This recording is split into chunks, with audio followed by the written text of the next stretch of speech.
Matt's directory from something at the top, I think is really inspiring, and it creates the community funded hydro, for instance, hydro reverse pumping.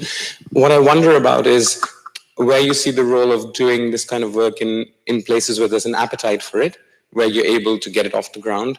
Do you see it as also enabling the same sort of thing in places where there's much more resistance? I missed political economy in your talk, structural limits, and there are places where it's much harder for people to mobilize as communities than Oxfordshire. And what I'm curious about, because it's unfair to ask you to comment on other places given the fantastic work you've done, is whether you see a performative role for places like here and the work you're doing to make it easier for others to follow.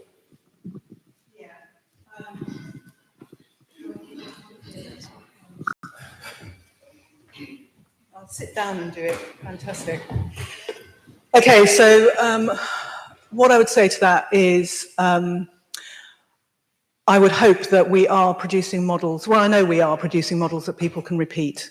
The issue for me now is that post-climate emergency and Extinction Rebellion and all those great things, which are, by the way, part of the innovation ecosystem themselves, they think of new ways of campaigning that I would never be able to do.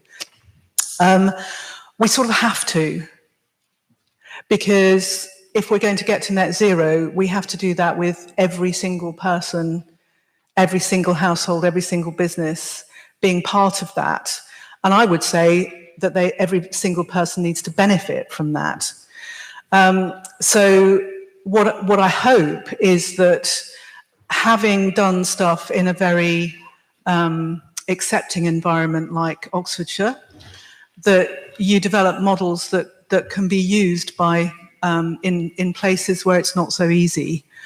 And I'm not saying that that's by any means a straightforward thing, but what I'm seeing at the moment, particularly in the UK, is that many councils are adopting climate emergency policies, but they're not really policies because they don't include action yet. And so that's a big opportunity for us. If there's a political will at those levels to do something, then that political will normally finds a way to make stuff happen. And we can provide some of that, I hope.